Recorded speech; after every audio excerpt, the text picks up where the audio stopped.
Hello, hello, my friends. Today, I'm sorry that I've missed you a couple days. I had to work till midnight. Long story.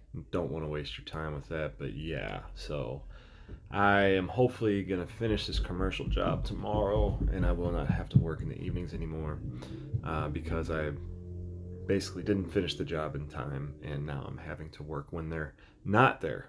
So, Deuteronomy 26, you have avouched the Lord this day to be your God, and to walk in his ways, and to keep his statutes, and his commandments, and his judgments, and to listen to his voice.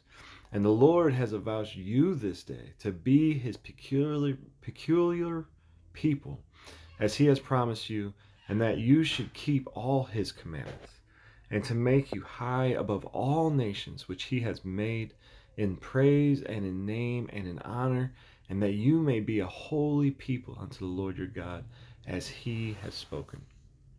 And this word avouched, I'm just going to look it up real quick for you guys.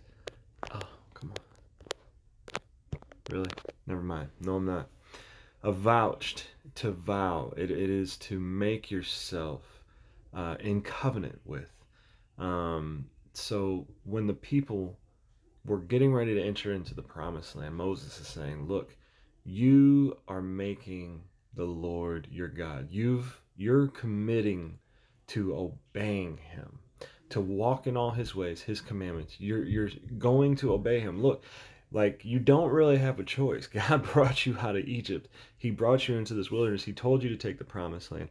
You didn't go in when you were supposed to. Then you were stuck in the wilderness for 40 years. It's like either you obey the Lord or really you perish. You know what I mean? We don't really have an option, but it's okay, because God is really the source of our life. He's the source of everything, and he's really just, he's not trying to be this dictator.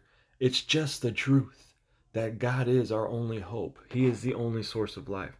So he's telling us, look, this is how it is. This is the truth. I'm the only God. You have to walk in my ways and listen to me and obey me, because I'm training you for life.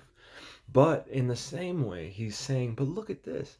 I'm making you my peculiar people. I don't know why it's so hard for me. My peculiar people. And he's saying, keep my commandments, and I'll make you high above all the nations which he has made, in praise and in name and in honor, that you may be a holy people unto the Lord your God.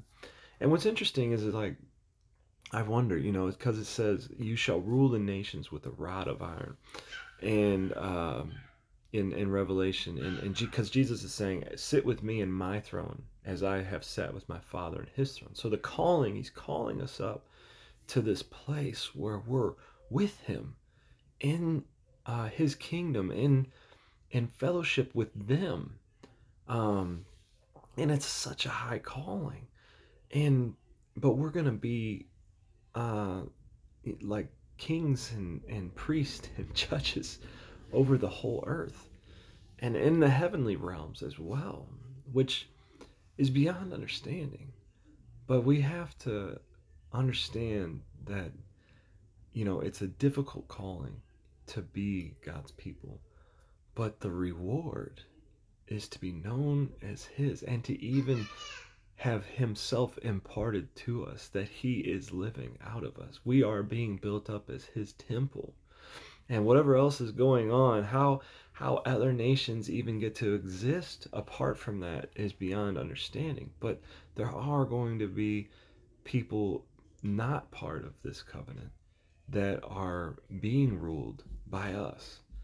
So let's just be amazed at God's high calling, and be in wonder, and just live up to the gift that he's giving us. And in this life alone is the only time that we will be prepared for what God is bringing us to. So let's use every moment to fulfill this high calling, to understand what is required of us, to walk worthy of that calling, and to know that we are special to God. Amen.